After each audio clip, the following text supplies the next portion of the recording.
All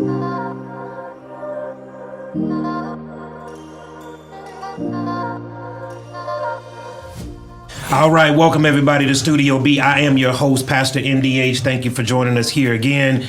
And no matter where you're watching us from, Facebook, Instagram, Twitter, YouTube, make sure you like, follow, and subscribe so that you don't miss anything that's going on the set of Studio B. And also remember, wherever you access your podcast from, whatever platform that may be, you're also able to find Studio B on that same platform. So thank you for everybody who is watching, who support, who subscribe, who comment.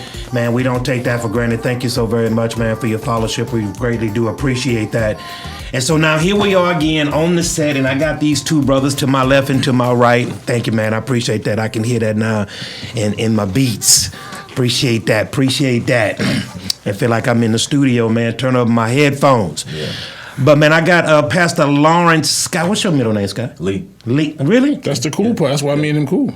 That's my man right there. Mm-hmm. I got Pastor Scott, who is the lead pastor. See, I got to get used to saying lead pastor because I'm used to saying senior pastor. Yeah. Just say potentate. The potentate, the bishop. Dr. Lawrence Scott in the house, lead pastor of Harvest Point Church in Pearland area. That's right. And then I also got right here James A. Lee. A is for Albert. He is the executive director of Bethel's Heavenly Hands here at the Church of Bethel's Family, man. So, man, again, to my Curb Brothers Curb, and to our Curb Brothers watching, Scotty Clark Booker, and Corey Fontenot. There's another guy that who kicked him out at the beginning. Was that Lee? No, I wasn't even at that meeting. I think that was Booker. Booker kicked one of our Curb. We'll go nameless. Yeah, he'll be nameless. Voldemort. He kicked him out the group before he got his feet settled in, man.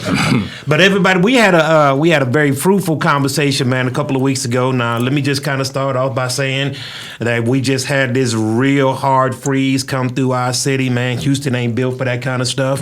But everybody kind of fared well on your side, Lee. Yes, sir. I mean, he from Philadelphia, so he used to cold weather. No, 31 and years. colder weather than what we experienced. 31 years, bro. I walked outside and said, Lord have mercy. Y'all do it.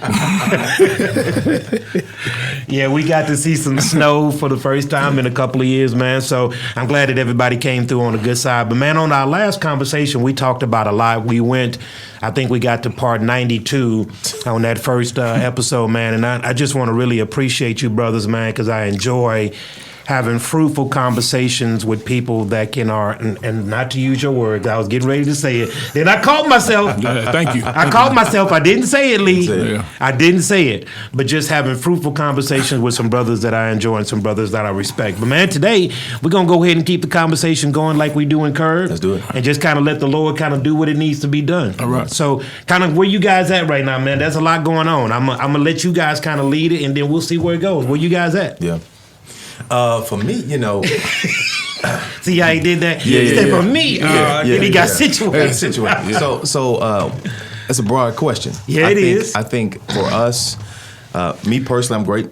Family's great. The church is in a great space. I think, with that storm that came through last week, it reminded us of how, no matter how much we think we have, physically, materially, you can never fully have all your security with just the physical. Yeah, come on. Like you got the biggest house, you got all the acres, you still was in the dark. And cold and no water. No water. Yeah. Got the security system with 15 cameras, Yeah, 32 angles, no power. Power gone. Gone. So it just reminded us, bro, if you just depending on the physical, it's good, but if that's all you have, you don't have true security. Man, you need to work that out, bro. You need to work that out because that was a slap in the face, bro. Facts. You sitting up in here and you walking around, God's been good to you and all this other good stuff that we say, and it's all true. But, man, it's 51 degrees in the house. Come on. Yeah. Which if you go outside and play in 51 degrees, it's not so bad. Different. Right. But when you try to go to sleep in 51 whole nother game. It's a whole nother game. It's a whole nother game. So just depending on that physical aspect of life, which I think, unfortunately, not unfortunately, but, we kind of get caught up in that. Facts. We provide for the family, pay the bills, make sure we do this, that, and the other. But if that's all you got, man, God had to show everybody, and I think it was just a move of God saying, listen, reevaluate. That's right. reevaluate, man, because I can get you at any time. That's right. So that's some good facts right there, man. That's some real good facts. Yeah. So we got through the winter storm and all that went on. But everybody, let's go ahead and address let's go ahead and get into some religion, some talk about abortion. Lord, well, before y'all get in there, let me jump in. Let me just praise the Lord one time. Before y'all get going. Yeah, one time before y'all get going. Because one of the things that I think, and just kind of to tie into what we were just talking about, is even through the pandemic and through this winter storm during the pandemic, one thing that I know, and it's going to come back full circle in this conversation as well. God is bringing us together as family units. Yeah. Because one of the greatest moments that we had during this pandemic, when the lights went out, and we only lost our lights for like 14 hours, so it wasn't so bad. We didn't lose it for a long period of time. But I had my daughters, my grandkids, one of my nephews, and my great nephews, and his wife. They were there, and we were sitting around the fireplace. And it was just a family time, and we got to have us a good time with a fire and some family. I almost felt like pulling out my King James version and say, y'all, let's go ahead. Let's get this in. Let's get this work in. Let's get some scripture, because you got to read King James by the fire and no lights. Without lights, you can't do ESV. That's too down. You got to go King James. 16, 17 King James. So I just wanted to say that, man. I think that God is drawing us together as a family, and then as we do what we do here in the community, God is drawing community and family back together, man, and letting us know that we have to depend on each other. Because it's a whole bunch of folks that say they're going to take care of us, then they ain't going to take care of us. Facts, man. All right. Y'all now, just God bless my cousin. I know you're watching right now, but I had a conversation with him because I called him and I said, man, how you doing over there? He's like, oh, cuz, man, I'm blessed, man. I'm blessed. God taking care of me, man. The light's still on. 2 hours later, that rolling blackout hit him. Man. What y'all got? Take this. It's called a rolling blackout, bro. It's going to get to your address. It's coming, Doc. Yes. But, man, so a lot of stuff is still going on 2021. We've turned the page of a new year, but kind of seems like some of the same stuff is still plaguing us. So let's talk about, pick up from where we left off yesterday, last week before last, about race, the infusion of race, what it looks like for the black man, black culture, black existence. How do we operate in this world? What does that look like? And then let's kind of blend that into what is the church's response to all of that. And then we'll get into some other stuff. So what's you guys finish up on what we talked about a couple weeks ago? Well, I'm going to tell you this. Today, I'm total optimism. I'm total. Y'all do whatever it is y'all want to do. I'm total optimism. And that's what CNN will do for you, make you real optimistic. That was totally unfair. But that's what. And to be clear, you are on CNN. That's what. Hallelujah to the Lamb. I'm going to be go. So in my optimism, I'm watching Amend about the 14th Amendment. You guys watched it yet? No. On Netflix, a plug there from Philly brother Will Smith, but that's never mind. Okay. I saw it pop up. Okay. Yeah, it popped up, and one of the things that stood out to me, because the narrative is how the 14th Amendment is overlooked, and how citizenship for all those people who don't look like the majority, it's hard. They have to fight for citizenship, where people who look like the majority automatically have citizenship. Thanks. Well, Abraham Lincoln started off saying, and you guys probably know this, started off saying, well, here's what we're going to do. We're going to free the blacks and send them to Central America or South America. He actually had a meeting with some of the black leaders at the time and said, look, we'll free y'all, just go to South America. So he didn't really want to have the blacks here. And it's also written right at Lincoln Memorial that I would rather have this preserve the Union and not free any slaves. But then at the end, Abraham Lincoln was like, nah, let's go ahead and free the slaves, sign the Emancipation, let's see if we can bring them in.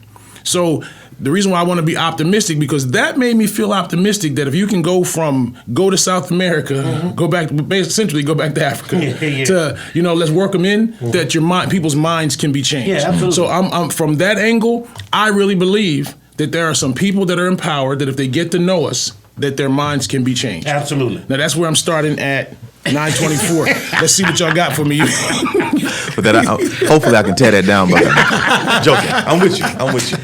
No, there's a lot of optimism out there. I think that there's reason to be optimistic. I agree. You know, I'm more the pessimist of the bunch. I'm self-proclaimed, and kind of. But we need that though. It keeps us balanced. But I got some people that'll balance me out to give me a little bit more of an optimistic view because I need it at times. But I do believe that is some cause to be optimistic in the world in which we live today, right? I think, you guys know where I stand. I look at my people, man, and I see great strides from not just individual groups, but from a broad perspective, man. I see us doing great and mighty things in the world. I think I see us, making contributions in not just particular areas, but across the board. Black America is doing very, very well. Now, could we be doing better? Absolutely. But as I look at my people as a whole, man, we're breaking down some ceilings, man. Well, what's interesting about that is that when you talk about that progress doesn't happen apart from intentional work to get there, right? So we start with this idea, first of all, that God is in control and God is moving things. But in real time, you got folks who are saying they're pushing for stuff, right? And they're saying, hey, this is not fair. This should look different, and things are adjusting. And what the problem, I think, is that in real time, in the moment, we complain or people get frustrated with the work that is causing the change, right? It's not like, we just wake up and we're in America and things just change automatically. Yeah. No, people are fighting for it. But in real time, people say stuff like, well, why y'all doing all that? Why are you making all that noise? Well, these are the things that led to that, what you just said, the progress. And so when we when we are pressing for change now, for some folks, it's like, y'all doing too much. But these are the things that cause us to be in a place where we can look back and say, hey, remember we were there? Now we're here. So we have to appreciate the work in real time. That's good work. That's good work. Yeah. That's good work. So how do we, 2021, what is the church's response, and how do you feel like the church has responded? The church has always been integral in regards to race relations, race conversations. And again, my point of reference would be that 1950, 1960 era where the Freedom Riders would, gather into churches and large town halls, and, the spiritual emphasis about what God said would be first and foremost. In the black church. In the black church. See, well, yeah, that's my point of reference. Okay. That's my point of reference. You scared me. They talking about the church. Right. I'm talking about my point of reference that God used a Baptist minister. Sure. A black minister. Yes, you got to say that because there was rallies going on at the other churches, but it was a different rally. Both churches were having rallies. Facts. And let's talk about that. Let's talk about that. Let's talk about that. What just happened? 10 minutes in? Man, it's 3. Okay, good. You got at least you did 5 minutes, bro. You got 5 minutes in. So the church has been involved in racial reconciliation. But what does that look like right now in 2020? Well, so I think the point Lee made is so important, man. And you were pressing that. He just said that it was, quote unquote, the black church, right? Because the other church, and by other, I mean predominantly white church at that time, they were adamant against it or ignoring the need to press into this. And so when you ask the question, what is the church's responsibility, you almost still have to go back and say, what church are we talking about? Because I think there's a biblical responsibility for the church at large, right? Okay. When it comes to issues of justice, I think the Bible is clear on that. But in real time, everybody ain't for that conversation. So historically, when you see that the black church has been the center for black people in every space, educationally, economically, spiritually, of course, what does that look like today? Because I think there's still a responsibility. Even going back to what you said last time about, you made the statement, I think everything we need is within our group. And a lot of that centers around the church, right? But I think part of the issue is people have difficulty understanding, acknowledging, respecting the black church because there's a perspective that says, well, there is no black church, right? Yeah. There is not fam. No. Right? Historically, a predominantly African-American church is a black church. And so I think all churches have a responsibility to be biblical and to care for justice. I think the way things are set up, I think churches that are in predominantly black areas or predominantly black churches usually take a bigger part of this journey. But I think every church needs to be included in this work of justice. So how do you there is a black church. Yeah. So then alternatively, there is a white church. Sure. All right. So is there ever a time in which that black and white church are going to kumbaya? Yeah. So So right now, because I like where you're going, Scott. We're talking in real time. Yep. So in real time, things that we're doing now is we're creating relationships, Yep. creating partnerships. Those conversations that I talked about last time, that we talked about last time, are happening. Yep. So we have those relationships and partnerships that are now being created, and as we're talking and as they're seeing the work that we're doing now, where we're being recognized for our ability to take care of ourselves, such as what we do here at Bethel's Family through Bethel's Heavenly Hands. Recognize the ability that we have to take care of ourselves. Yeah. Then they want to come along and partner with us because they are either sympathetic, they couldn't be empathetic, so they're sympathetic to what's going on, or they're trying to some way, I don't want to say repay, but they're trying to join in, because they know that they've played a part in our community being in the position that it's in right now. So we have some churches, as we're meeting with the church today, they're going to partner with us to see how they can do or duplicate what we're doing in a community that is mainly Hispanic. And they're trying to give back to these impoverished, underserved communities. So how do we come together with them right now in real time? Create those partnerships. But as you said, and as you just reiterated, the powers within us to to take care of us, but then we need to find those partners that are other churches that are willing to come in and help us to serve these underserved communities while showing the unity and spreading the gospel. Yeah, that's a collaborative work, biblically, right? It's supposed to be like that. But Yes. I want to press into this idea of the black church, right? And the other churches, white churches, because I know a lot of people tap out. When we get to talking like this, they tap out because it sounds like we're dividing. Instead of being historical, it sounds like we are dividing.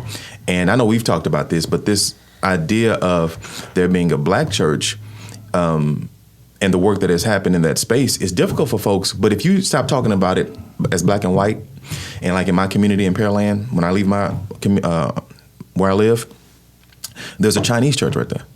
You never heard a person have beef with a Chinese church because you get it. You get it. Right? There's there's a Spanish-speaking ministry, right? Because you understand that there are certain barriers and things that allow certain people groups to come together, and it doesn't mean that you're trying to divide. Right? So you can have a black church, an Asian church, a multi-ethnic church, a white church, and still work in community and be unified because you can still do a work unto the Lord. And just because we are gathering as a particular group of people in the same section doesn't mean that we're trying to divide. I know every time I had this conversation, one of the things that people try to do is say, well, just saying black church is dividing. And saying black church is first historical. And then secondly, we're reminded it exists because the white church didn't want black people in it. So let's deal with some facts. That's fact. Right? Let's deal with facts. And then and then we say, okay, historically, because of this, the black church had to say, because this is the only place in society where black people can have dignity. Talk to me, right? So there's a white church. The white folks said to black people, no dignity over here. You can't come over here. Black church says, okay, you could be dignified. We're going to give you a title. You're going to have some leadership. Even if you didn't go to seminary, because we don't have those opportunities, you still go be the bishop.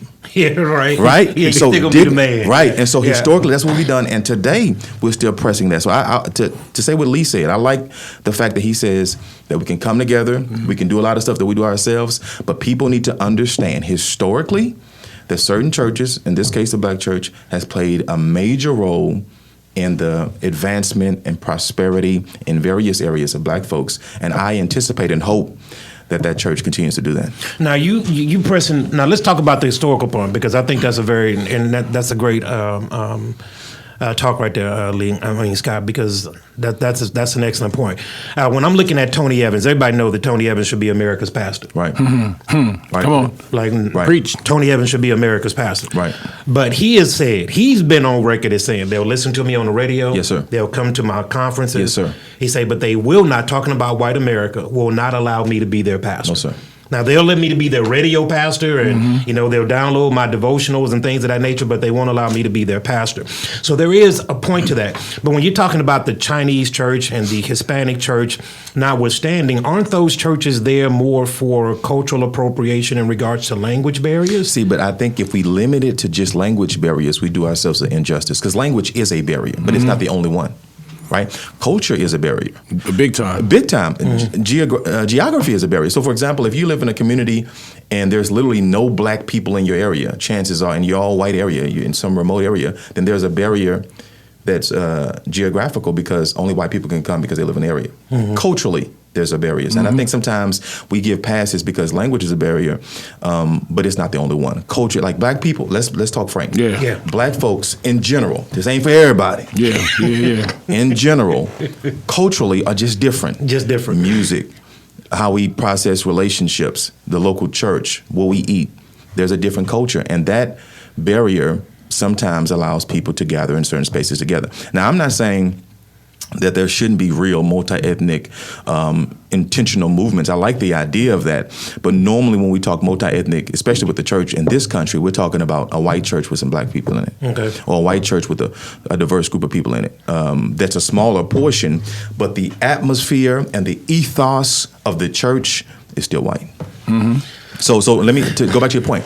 Language is a barrier, but it's not the only one. Okay. Yeah, and so because there are other barriers like cultural barriers, to your point about Tony Evans, the reason why white people won't be a part of the church for the most part is because when you go there, it feels black, right? I mean, they're gonna have a choir, and I mean, they made some adjustments. Talking back to the preacher, right? Yeah. Those things are called like, wait, we don't even know each other. So, and let's be fair, there are some black leaders around the country who lead in multi-ethnic spaces, who lead in spaces where there are predominantly white churches. But I bet this, in those cases, the atmosphere, the ethos, the energy in the room feels less black. Well, And they ain't no shade. There's no shade in that. No, because I know one leader who flourishes in this space. That wasn't his upbringing.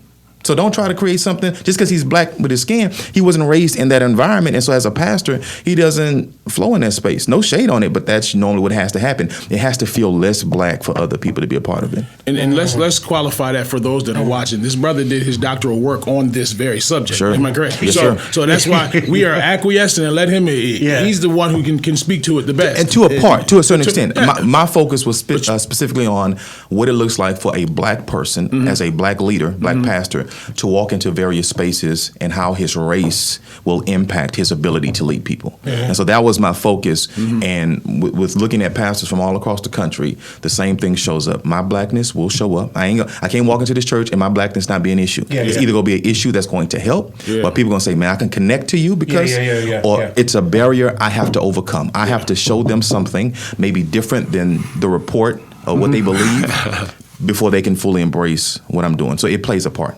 Yeah. And that's facts. Yeah. That's undeniable. So finish your thought. So we're acquiescing to Dr. Lawrence Scott. Well, I think though, to be fair, I'm not saying anything that's fresh. Like, it's no, understood. But I think we have to be fair and talk in these terms without people. Let me say like that. People run away from this part of the conversation. Yeah, absolutely. Right? Because we rush to stuff like, hey, we just all need to be multi-ethnic. Hey, cool. Let's work through some of the realities of where we are right now. Let's talk about the fact of why the black church is what it is. And even from a very personal perspective, being in Pearland, a majority white space, I went into that space knowing the history and saying, hey, most of the folks around the church are white. So I'm not going to come and plant a church in this city and not consider the community.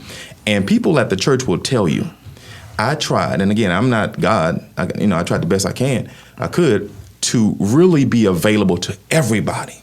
So the things that I knew that were specific to black culture, I went in saying, hey, we're not going to stop being who we are, but we're going to be very intentional to make sure we broaden this thing. And when we first started the church, people will tell you we had more diversity than we have now, because over time, here's what happened. When more black folks showed up and the room really got black, it was always black. But when it came time for folks who have never operated as the minority, it's just a heavy work. So would it be fair to say, because when you went to Pearland off of 518, that is a predominantly Caucasian? I think specifically where the church is, it's more diverse. Pearland in general is very white. So why not have moved your church to South Park, Sunnyside, to attach the black church to a community that the black church would flourish in? Because I think as the Lord was leading us, that there are a lot of black people in that area too. So I wasn't necessarily going to that area just to say, hey, can I reach the black people? I just felt the Lord called us to that portion of the city. And as we work through that, we realized the demographics. But I would say that black folks in the suburbs need Jesus too, right? And so, and anybody, and like right now, we have Hispanic folks at our church. We have some white people at our church. But yeah, I just believe the Lord had called us to that space because we do have a heart for inner city, but we also have a lot of people in our church who are from the inner city, maybe one generation removed or got a degree and they not in the suburbs, and now we go back and serve the inner city together. So now instead of planning there and trying to survive in the inner city, we went to the suburbs, and a lot of us do work to go back there together. So, fellas, what grade would you give the church right now? Because if you're talking along these lines, then there's never going to be a time on this side of heaven that we're going to be able to cooperatively work together in order to move the needle in a dramatic way. Well, I think we can. I think so. I think to Lee's point, churches are doing it now. I think this part of the conversation has to be had too. But churches are doing it. There's a guy, Jason Crandall, City View Church. He planted the church started 1 week before we did. And we've been walking together as brothers in the Lord. We partner where we can. We do a lot of stuff together. And so my comments is not to suggest that no white church, predominantly white church, is involved in this process. A lot of them are. Mm-hmm. But the history that's behind us still impacts us today. And I would say that there has been a lot of movement, a lot of collaborative work happening in this area of justice. I do still think, though, that because we don't have the deep parts of the conversation, once we get there, it kind of goes back. Do y'all remember when I was here and we went to a gathering of pastors to specifically talk about racial reconciliation? Oh yeah, that's the one where we started Curb. Yeah. Mm-hmm. And they had Sean Hannity out playing there in the country. Out there in the country. But do you remember with torches? So for the folks watching, and this is the practical stuff. So as a predominantly black church, Bethel's family, mm-hmm. we were very intentional, and that church was very intentional to come together as a predominantly white church. And we said, we're going to spend a weekend together and dig deep. Yeah. But that wasn't the case. That no, was... But no, you remember what happened, though? Yes. One of the brothers, older brother, reflected on some real experience. 1951. Listen, hold on. Reflected on... Walk lightly. Walk lightly. Loved it. And he was being honest. Mm-hmm. But it was so heavy. Yeah. Right, because even for us, we know the story. But to hear him say say it was heavy for me too. In that space, made me uncomfortable. They were. He shut the event down, bro. He really did. But he did. But what did he lie? Not at all. Maybe it was fire hydrant stuff. Yeah, came heavy with it. But did he lie? And the next day, if you remember, they basically said, and I think we kind of like, I feel you. They were like, "Hey, y'all, this ain't gonna work. This ain't gonna work. Forget this." Right? Because it's hard, man. Yeah. But the fire hydrant approach did apply. I mean, he did open up the valve all the way. Blew them brothers down the street. And it came out of left field too. Yeah. But the man had been. The brother was supposed to pray. Remember, he was not a speaker. But when you got that history on you, yeah, and you have a chance to be honest. Mm-hmm. You know, so yeah. And the point is that those conversations, that we're having them, but they're hard at times. But they don't have to be. I should have brought that up, right? No, they don't have to be. You shouldn't have brought that up. They don't have to be jammed in like that. But I think now, because the church, no matter what its ethnic makeup is, has to come into the culture and say, look, we've acknowledged and we recognize that there is a problem. And then come out and we fight against injustice together. Yep. So those partnerships and those collaborative efforts, the relationships, the brother that started a church at the same time as you, as you guys are working together, you can come in because at the very best they can be sympathetic. Yeah. And then we run into the issue of there being some white guilt. Mm-hmm. And guilt wears off. You can pay your way out of guilt. Mm-hmm. Like I'm not guilty anymore because when I have an accident with someone and I know that they don't have insurance and they can't fix their car and I buy them a new car, guilt over. Yeah. So they can spend money to get rid of guilt. And we don't need someone to just let the guilt come in and help me for a short period of time. We got to focus on what's wrong in society, what's wrong in our community, and work this thing together. But once again, that comes from building relationships, and that's where it is. Now, is the church the grade for the church? I don't know. In my experience, C-, D+. In my experience, I won't say that the church is failing. Because we can point out, where they're not doing anything, but there are those that want to come in and assist and come alongside. Mm-hmm. And I think a good measure is the grade is hard. I like your grade, but in relation to everything else, I would say the church is not leading in this area. There, yep. Right. So in every other space, I would say there are other things that lead in racial reconciliation more than the church does. And that's because, let me be clear, we're not talking about if the church was doing what the Lord wanted the church to do, we would be leading. We would have an A+. But this is a rejection of the work of the Holy Spirit in this space, in the local church, the modern church. And because of that, we're failing. And it's not racial. I'm sorry. I'm just going to throw it in. It's not racial because the church isn't leading no matter what the ethnicity is. Right. The black church isn't leading. The white church. No church is leading. Church. The church. This is where we talk about the universal church. Universal church. That's where it's not leading. No. And I think, when I serve on this particular board, I won't mention no names, but I had a conversation with a person on this board when all of the George Floyd thing was really hot and heavy. And he felt a certain kind of way. This brother was compassionate. He's one of these guys who loves the Lord. But he called me in an off-camera conversation, man, and his brother's like, Pastor Holman, look, I don't know what to say. I mean, if I say this, then this going to be construed this way. If I say this, it's going to be construed this way. And it's not that I don't want to say anything. I just don't know what to say. Yep. Like that space that a lot of people, and maybe we call it an implicit place, but they're in that place where they recognize it. But there is this fear of rejection. There is a fear of losing a base. There is a fear of losing some influence. If I do come out on this side and speak like, as you say, the Holy Spirit has given me the unction to do. So I think that a lot of people are in this space to where it's a tricky, and we're talking about it from a black perspective. Yes, we are. And we say, call it what it is. That's it is right. what it is, right? But there are some people that's in a very, very tight space. So what do you say to that person that listens, that says, man, look, I agree with you, brother. I agree that the white church needs to be doing more. I believe that we need to be reaching out across lines. We need to be doing more than what we're doing.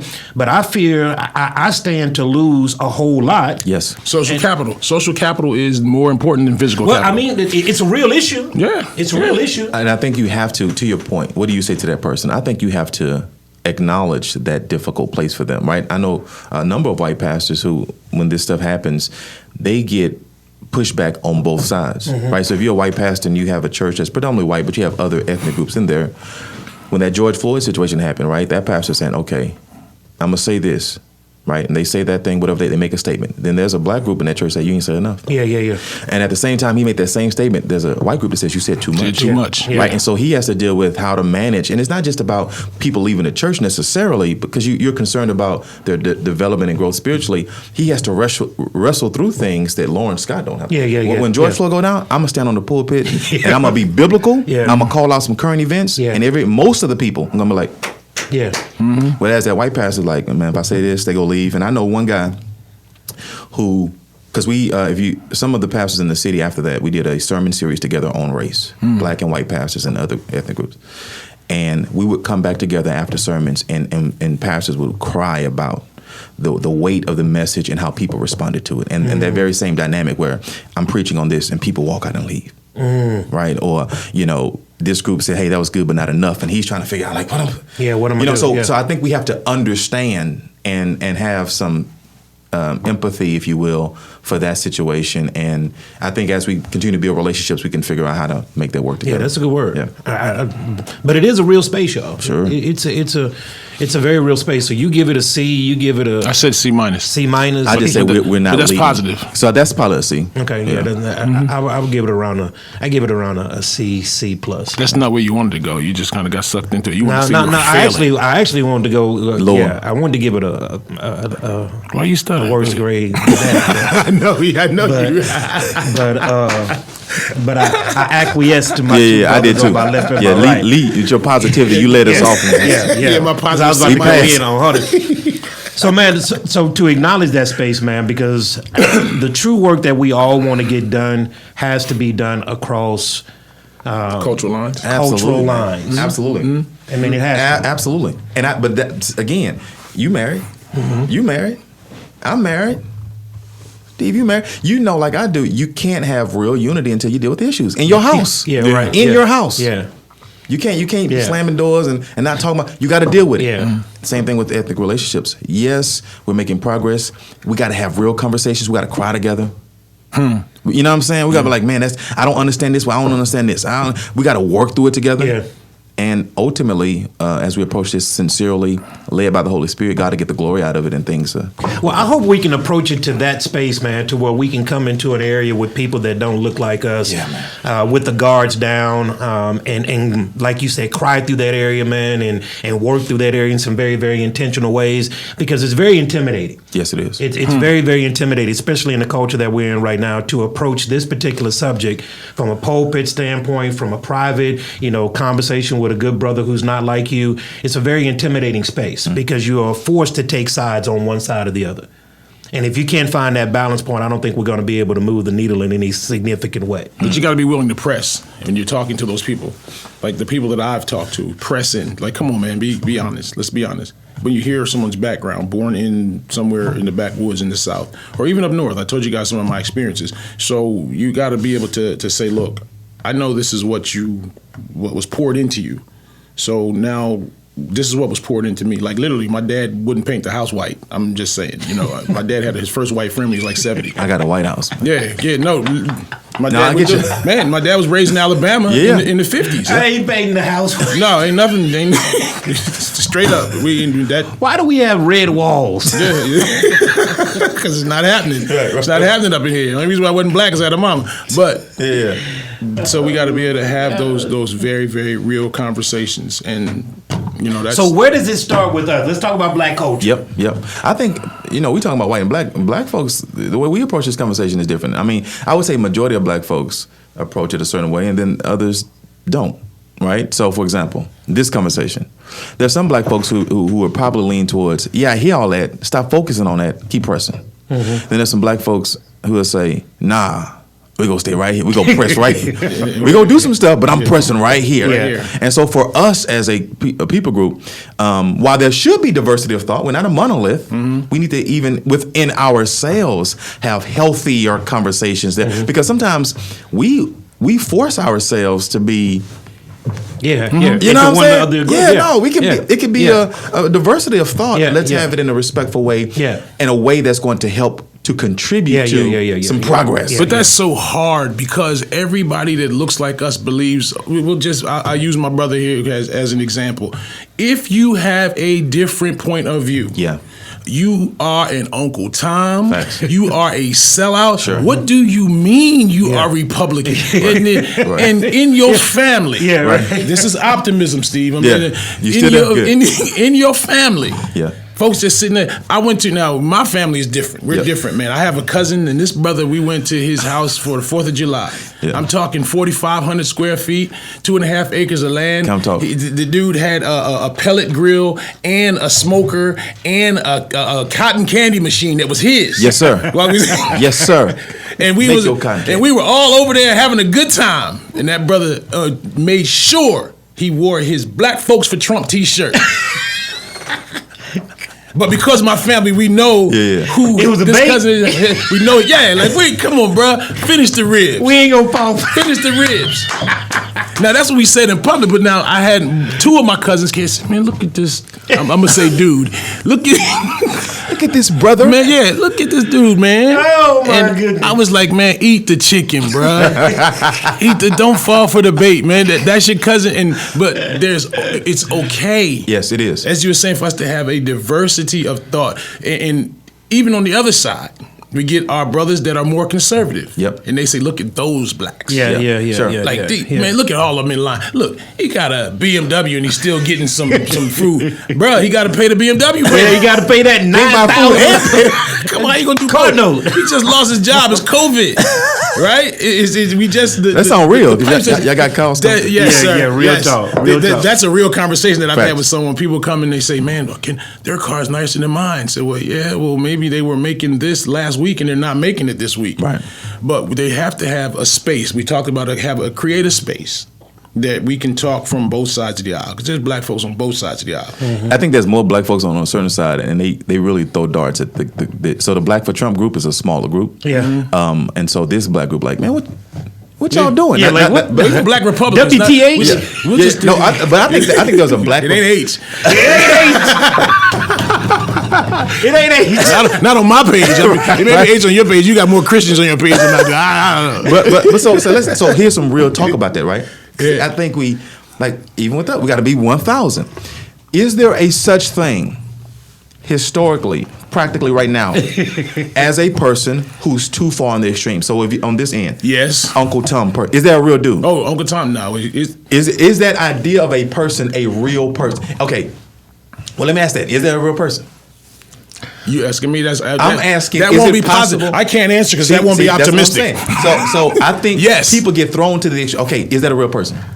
The Uncle Tom, not the Uncle Tom, the Sambo. Yeah, Okay, that's a real person. Yeah. So Wait a second. Now you just told which side you was on because no. No, I'm saying there is an extreme. Yes, both one Sambo, one Uncle Tom. Yeah, Yes. there's an extreme. right. And so what happens is, you disagree with what I believe, I'm throwing you to the extreme. Exactly, yeah. Right, and I'm saying that's an unhealthy thing because I think on those extremes, they need to be dealt with. If a person really lives there, you so far from reality, That's a problem. you need to be dealt with. That's a problem. So I'm going to disagree with you. Yeah, that's right. Hard. 1,000. Yes. Drops like Squad I'm gonna that go down. in. Yeah. I'm gonna go in. I ain't giving you no mercy. No, because you are. That's exactly right. On That's both exactly sides. right. That's exactly right. So I would say, as a Christian, I have to, as a black man who's a Christian, as a Christian who's a black man, I don't want to get lost in that. You finna trip me up with none of that. You gonna deal with it. Yeah. I'm saying, if I'm going to have a conversation with you about anything, I want to frame this conversation with who I am as a believer. That's right. So if we start talking, let truth reign in this conversation. Yeah. Let truth reign. I don't care what. Forget your Yeah. policies for a second. Let truth reign in this conversation. So if you disagree, don't acknowledge you're not disagreeing with just me. You're disagreeing with truth. Yeah. And same for me. I got to Yeah. acknowledge that. So we have people on extremes, and I think we have a tendency. You a Republican? You black? Yeah. Oh, you. Yeah. I'm better than them. You know, you're the House. Yeah. Come on. Right? Talk Whereas in reality, you could just be a black dude who likes conservative policy. Yeah. And on the other end, right, if you're a black dude who likes liberal policy, people put you in a, oh, you just begging. You always want the man. Nah, bro, I just like justice. Yeah. I like poor people getting fed. I mean, So we yeah. just have to have a better conversation. So there's a happy medium. I'm gonna go ahead and we're gonna talk about this because it is what it needs to be. So in 2000 and 2004, I voted for George W. Bush. I voted Republican in first two elections. By the way, let me say this. You see what you just did right there, man. You open up all your personal stuff. You yeah. here? We here now. Let's go. We're here now. At the end of the day, man, I'm gonna stand before That's God, right. believing Come on what I'm now. gonna believe, That's right. and I'm gonna be. And what I love about this group is Yep, that we we can do challenge this. each other. That no matter what stance you take, be able to make sure that you believe what you believe. Facts. Right. So in 2008 to 2012, I voted for Barack Obama both times. In 2016, I did not vote for Hillary Clinton nor Donald Trump. I did a write-in vote. My conscience was not going to allow me to vote for either one. So I don't consider myself to be Republican and/or Democrat. Man, I Facts. look at policy issues. How is this going to affect my family, my community, my way of life? good. And if a Democrat is offering some things that I like, that's good. If a Republican is offering some things that I like, that's good. And this whole election that we have right now, man, and me and you and Lee, we have had some very, very, very good talks about this. The person that we have in office right now, President Joe Biden, when we are talking about, what are you pointing at the thing for? Because I asked Steve that somebody vandalized his car. I say, man, who vandalized your car? He's like, what you talking about? I said, man, you got a Biden-Harris sticker on your back of your car. Who vandalized your car? but let me frame this. Yep. Because I have serious issues with Joe Biden. Okay. And with his past. With his past, absolutely. Because in the space that we're talking about with civil rights, Yep. and the advancement of black people and the justice for black people to give people, our people, a fair footing in the American culture, we have literally put the wolf over the hen house. If Donald Trump was the worst person that ever walked the earth, you had 4 long years to canvass the landscape of America. You had 21 people running for president on the Democratic side. 21. And you take Joe Biden out of all those 21 and say, that's my horse that I'm going to ride with. The same Joe Biden that's got 1976, 1988, 1986, 1988, 1994, and 2004. Those years are going to stick to Joe Biden for the rest of his life. What did he do in 2004? When he voted against women's, I don't want to call it women's suffrage because that was way back when, but when he voted against a unilateral vote in the Senate to give women equal pay. Mm-hmm. So now I'm saying that while, and let me frame it this way, so and then I'll get you. So you remember in the 1960 campaign with John F. Kennedy. Mm-hmm. John F. Kennedy, for the first time in American politics, this brother won the presidency over Nixon in that year, not because of his policy, but more of his personality. Mm-hmm. Here you got this charismatic, this affluent white man who is connecting the dots and speaking to people on a level that politicians had not spoken to before. You had Eisenhower that came before him. So now you got this young 40-something-year-old man, Catholic guy, who is pushing the button and connecting to working class people. Mm-hmm. John F. Kennedy was one of the first people in American politics to hire a PR team to manage his public persona. And so now, since what has happened since John F. Kennedy is now we make policy, we make votes about personalities mm-hmm. and not about policy. Mm-hmm. See, for me, it's not about personalities. Mm-hmm. I could care less. Every politician falls into the same category for me. You don't spend $50 million to get a job that pays you $400,000 a year. So every politician is in that same thing. But I don't vote on personality. I vote on policy. What do the policies say? How is it going to affect me in my life, me in my community, and me in my way of life? And Joe Biden has some things in his past mm-hmm. that he has done detrimental harm specifically to the black community. Mm-hmm. And I mean specifically, I know other communities got engulfed in that big old wave too, but specifically to the African American community. He is responsible, him and his cohorts, Robert Byrd, Thurman, whatever his name. I'm not going to say it. Yeah, well, that guy, Strom Thurman, that guy. I don't want to agree with you on anything. A part of his whole thing was pushing that initiative that directly affected black folks. And so now black folks saying that he is the savior of black folks. How? Man, you said so much good stuff. Can I spend? Yeah, let's talk about it, man. Let's talk. I'm just listening at this point. No. We need your positivity to come. You went past your positivity. You went past that. So a few things. I think when you started off saying, hey, I'm focusing on policy, I think as a person, you have a right to do that and recognize that some people, for me, for example, I don't just look at policy. I look at personality. And if I like the person, that has impact on whether or not I think you're going to walk out that policy. Mm-hmm. Or as you know, your personality will impact how you look at that policy. Because one of the things with Trump, for example, is that there were things already on the books, but the way he walked it out was in a more aggressive way. So one of the things about kids in cages and all that kind of stuff, and they kept saying, well, hey, this stuff is already on the books. Well, depending on who you are as a leader might impact how you walk that out. So for me, I can respect that you only look at policy, and I hope that you can respect, for me, personality matters because I look at personality in every other leadership position I've ever seen in my life. As a school principal, I don't want to just hear what you're going to do for the students. I want to know who you are as a person. Whether you're a local politician, if I can find out who you are as a person, if you've messed up everybody in your personal life, you stepping into an office and repeating some bullet points that the last dude gave you, mm-hmm. don't mean that much to me. So for me, personality matters because it determines how you're going to walk out that policy. So that's one. When it comes to Joe Biden and his history, I don't know any black folks who will look at him as a savior. I know a lot of folks who looked at him as a better option than Trump. And what I mean by that is when you go back into Biden's history, whenever a person makes a mistake, what I look for is, was there ever a moment of contrition? Are you apologetic? Do you see your fault? If you are able to do that, and I believe it's sincere, I can walk with you, because that's, for me as a believer, I walk like that anyway.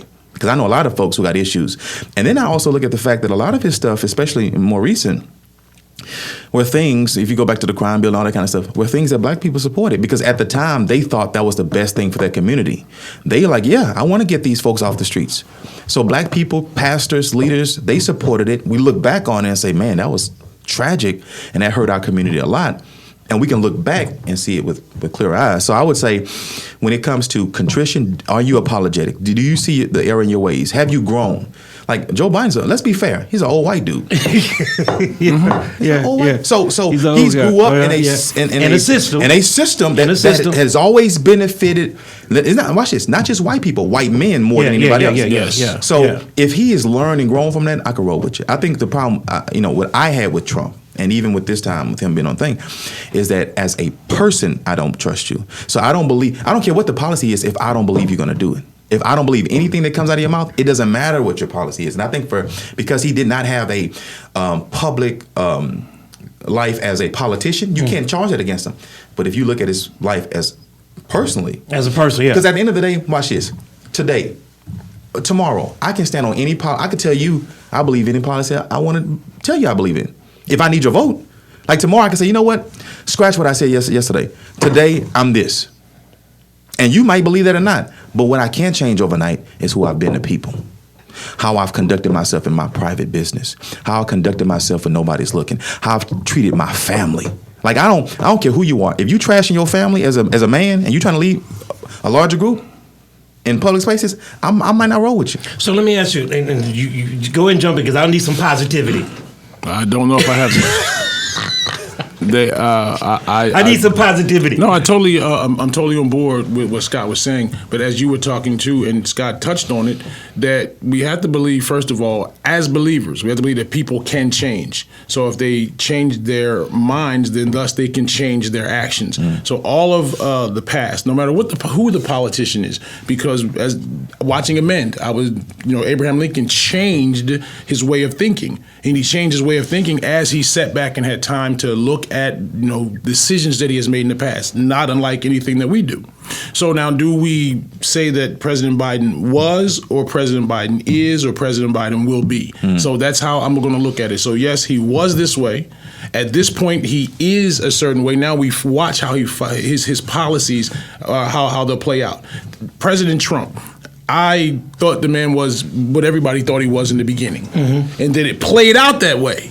So once it played out that way, now that you've shown me who you are, I mean, if it walks like a duck, I mean, go ahead and it's a duck, man. A dude that walks like a duck. Yeah. Or a dude that walks like a duck, right? Because I know a couple of those. So let's talk about what you said, because you know how Facebook sends you these memories from years ago. So they sent me a post from February 9th. I screenshotted it, and I said, above all else, for the criticism of Donald Trump, although warranted parenthetically, I really, all caps, believe that we need to pray for this guy. Something is really not right with him.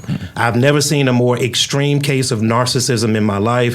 3 weeks into his presidency, he's already traveled into uncharted territory. Like, this was not the brother, right? When you're talking about policy and judging them about their history, Biden is a career politician. I get to judge him by what he did in the past. You do.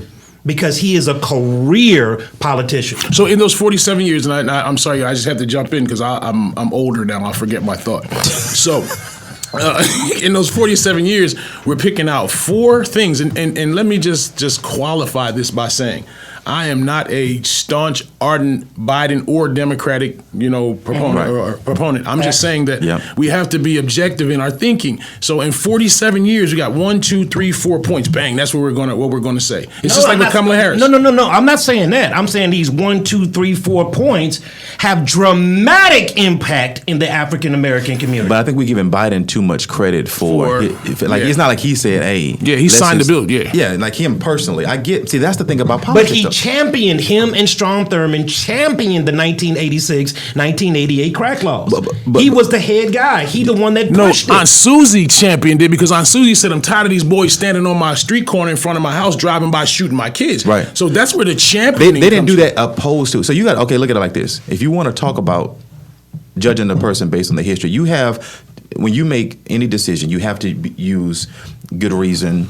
Not necessarily, but you should work through the facts, and you have to look at to be fair, you have to look at it. But again, it comes to this point in real time. What was happening? To Lee's point, who also was championing that thing? And I think that especially with the crime bill, Black folks were behind that. No, I get black folks were behind. Black pastors Black were behind pastors it. were behind it. Black mayors were behind Yes. it. I completely get that. Right. I completely listen, everybody. I completely get that. That's Right. 'cause And it the doesn't make narrative it, was being and it doesn't shaped. make it right. No. Right. I'm just saying in real time. Was it a lack of integrity? Was he saying, I'm going to go against black people? Or was it, no, this is actually what black folks want, even though it turned out to be a The bad thing? solution wasn't right. It's Right. no different than when our past president says, stand up and stand ready right before after the election. He knew what he was saying. Right. He was telling those folks, get ready, we're gonna fight this thing. And he knew who he was talking to, dudes with a bunch of guns and Confederate flags. No matter what your policy is, Yeah. I can't deal with that. See, that's part of the argument right there. Yep. That's a fair part of the argument as we get each person from each extreme and bring them to the middle to where Yes. we can have some logical conversation. That's fair argument. My argument is still considered to be this. I understand, and maybe this is personal for me, everybody, because my uncle was one of the ones who got first incarcerated for the 3 strikes you're out. In my family. I'm not talking something arbitrary. I'm talking about a man that stole a boombox that served almost 30 years in prison because of that 3 strikes law. So this is personal to me. This is not me looking at some article and trying to formulate an opinion on it. So when I'm looking at Joe Biden, yes, if he shows contrition, fine. When you're to your point about the principal at the school, I get that, but she's affecting a much smaller minority. But leadership is leadership. For Leadership is leadership, Yeah. but there are different levels of leadership. Facts. Right? And it can impact more people. Yeah, you can impact more people. But as a person, if I say character is important, I don't change my mind on that because of the president. But how can? But maybe the question is this, because we've talked about this offline. Can a person of integrity, can a person of Christian belief run in that particular space And not stay there? Where's the character in the whole political realm as a whole? I think your question, so do you think that any of the politicians who claim faith are genuine? No. Well, that's, See, no, what? You were positive a moment see ago. the positive- Rewind this clock. That's the one thing that I would disagree. not. I disagree. Name any. I don't want to Name one that did it halfway. No, I think here's what I'm glad we're talking about this. I think we confuse the role of the church and the role of public office. No, you said Christian. Is there any Let me politicians tell that you are though. Christian? You don't think there's no politicians? I know some politicians that are Christians. They say they are, but then you have to compromise your Christian morals because that's what Pastor Holman does. They're sitting back waiting for you to check the box for you're a Christian. You're supposed to say no to abortion. I'm sorry. I'm getting upset. No, see, you a positive man. I'm sorry. See what happened? No, but so I would say, I believe angry Negroes. there are politicians who are Christian, right? But again, when you get into public office, you are working for the public, which means you are working for Christians and non-Christians, right? Okay, I get Fair, that space. I right? get that. So, I get that. So you're going to have people, and that's why I say we confuse roles, because that politician is going to get in that space and see their community and whatever space they represent and say, hey, these people need rights. Say, for example, gay folks. If you're in public office, you can't say gay folks don't need rights. You can't say that because I'm a Christian, I don't think gay people. Well, you can say it, but is that the right thing though? Is it right to be a person who represents an area of the country, and in there you have constituents who are heterosexual and some who are homosexual, and say, hey, the best interest for my folks is that my folks have, for example, health care. Okay. Is that person, as a Christian, is he supposed to say, no, gay people, you can't get health care? No, I don't believe that you're supposed to do that as a Christian. Okay, right. So some people will look at him and say, you compromise because you won't get. That's not what I'm saying. Not you. Not you. But that's why I think it gets sticky when we confuse the church and political office. But there's a policy, but when you wrapping in, you seen the Equality Act? Some of it. He's read it. I just want to let you know. Setup. Yeah, it's a setup. That's a setup, man. No, but like it's 600 pages and he just I'm on page 598. Yeah. But you're creating a complete policy, not just for a group of people, but for an agenda. I mean, everybody should be able to eat. Everybody, gay or straight, are made in the image of God. That's right. So there's a Facts. certain dignity. Can you say facts? Facts. Certain Okay, facts. dignity comes for everybody on the strength that you're God's child. Yes. Right? Yes. Okay. So if I'm in public office, I don't forget that. Okay. Now watch this.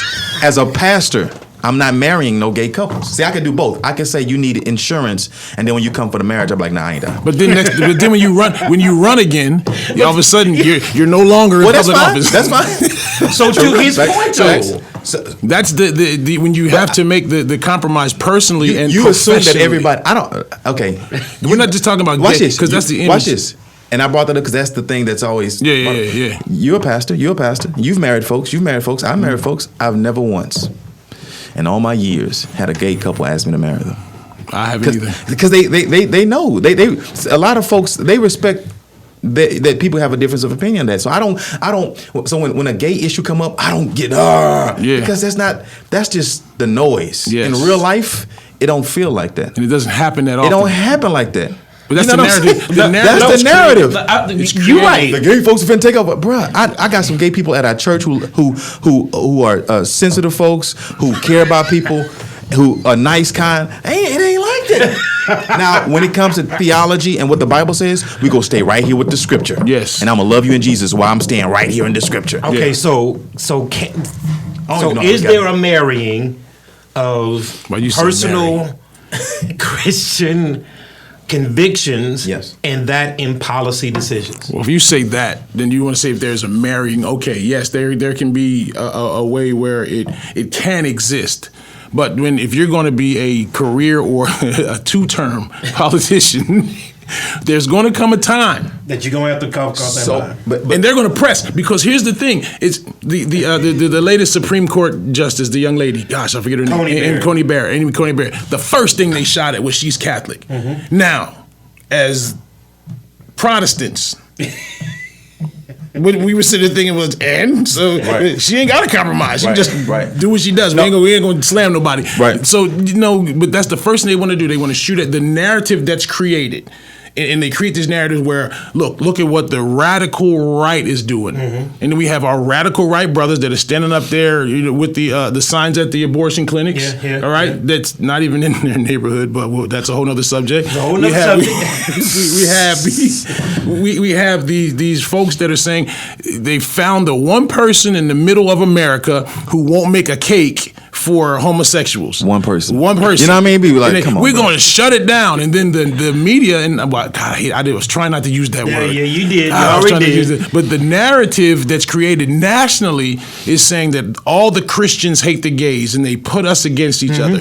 All the black folks hate the white folks. And when we look at ourselves socioeconomically, we're in the exact same space. This narrative, man, this world system, I'm sorry, I got to be a pastor and a Bible student first. This world system, Satan is out here in these streets, clouding people's minds, trying to pit us against each other to keep our minds off of what is important. Facts. And the important thing is making sure that people have dignity, that right. people remember, that we remember, that That's people right. were created in God's image. That's right. So if there were people that were created in God's image, no matter where they are on the sin scale, even though we know that there's no such thing, but even where they are, because we were once at some point, Joe Biden at some point, Donald Trump at some point, the guy who's gay, the girl who's gay, at some point we were separated from God, and Christ died to bring us back to God, and that's what's important, not necessarily where we are politically. But these kind of conversations are not dominating the House of Representatives and the Senate floor. But a politician But see, can't again, have but that the- conversation. no, that's what I'm saying. That's why I say the compromise is going to be, the fix is in. so They they're see- not going to have the equality. Everybody demands dignity. Everybody's created in the image of God. So. Well, I don't know if they're going to say to that extent, but I do think there's folks who say everybody needs dignity. And I'm going to be honest with y'all. And I'm kind of like you in that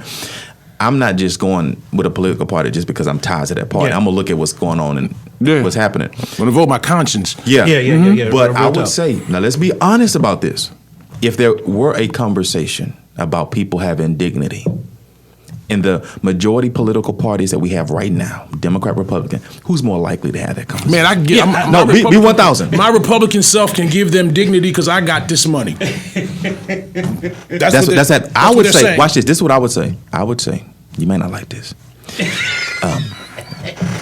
And most probably will like this. I think if there is a conversation about everybody dignity, it's a Democratic conversation. Yes. Yes. I Because agree with that. yes. So that's what I'm saying. So that to me is But from important. what level, though? But I think there's a there are extremes, right? Because then they get into conversations that we're like, come on, let's be reasonable. But when it comes to just being people as a person, I think that's more of a Democratic conversation. I think on the Republican side, they're saying, yeah, a lot of folks. And that was conjecture. I'm not a Republican, by the way. Yeah, you have to bring it back. Yeah, because I don't want somebody to come back. Hey, Steve, edit this part out.